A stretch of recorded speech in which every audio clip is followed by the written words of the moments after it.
universities and attacking the Bill of Rights, seems to me it's pretty fundamentally clear that they wish to control their little fiefdoms, they wish to control their environment on campus, and if they can control their environment, then they can potentially control speech and minds, young minds in particular, and in the end, behavior. Yes, I would say that that's true.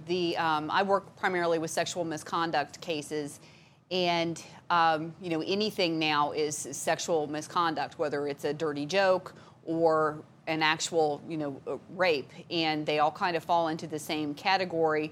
And it's becoming an environment where young men, especially, are afraid to interact with other people. They don't want to date. It really sort of governs all of their behavior. Right, and let's talk about that. The university is now trying not only to control First Amendment rights, but Fifth Amendment rights. And by the Fifth Amendment, I mean due process.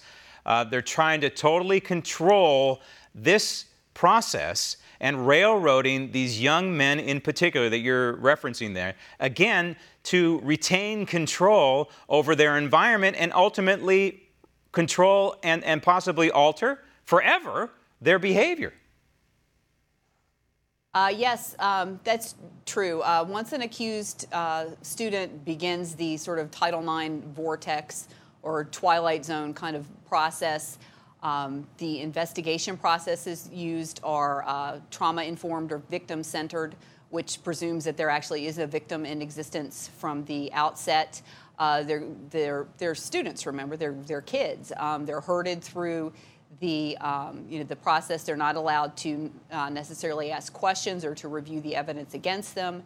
They're advised to receive counsel from someone who works for the university, which is actually someone who's working against the accused party. Right. A lot of times there's not an opportunity for a hearing even. And to put it simply, these universities are giving all, I'm going to use this in air quotes, constitutional rights to the accuser and not many, if at all, to the accused. So we're looking at what, but now we need to look at why. It seems to me that this is part of a coordinated attack against, in particular, white males on university campuses to philosophically neuter them. I look at this as some kind of brand of philosophical Ritalin that's being, instead of forced down the throats of these young people, is forced into the minds once again to control their behavior.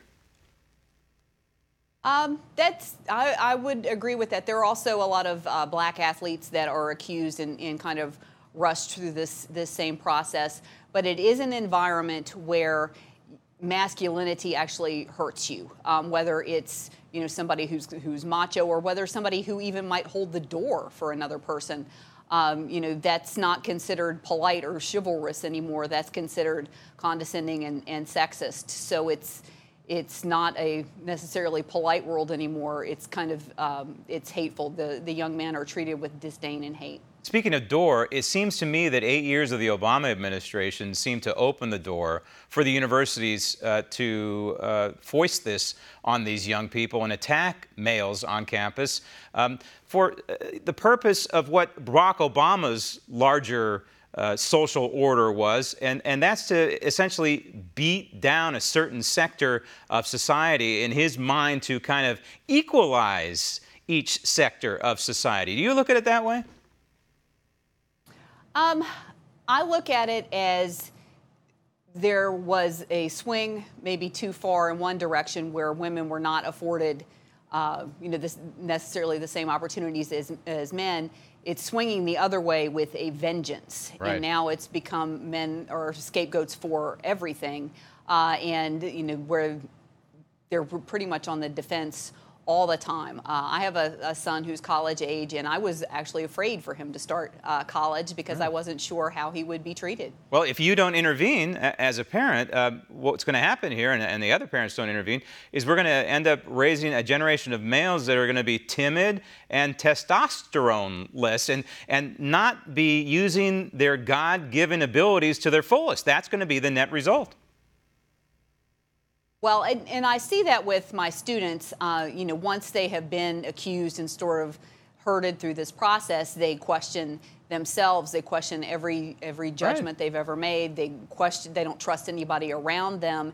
They're afraid to interact or engage with other people. So it really does make them question who they are, even when they actually never did anything wrong in the first place. They've just been herded through this process. It's doing great damage to these young people. What these universities are doing is doing great damage to their constitutional rights. It's doing great damage to the First Amendment, the Fifth Amendment, the Bill of Rights, and ultimately it is up to the parents like you, Margaret. It's up to parents to draw the line, say, hey, you know what, university? I'm going to withdraw my child. I'm going to withdraw my funding, my alumni monies, because you are behaving incorrectly. I'm going to put it somewhere else. That's the bottom line, the power of the purse. That's where these universities will eventually draw the line. Want to see more videos like this?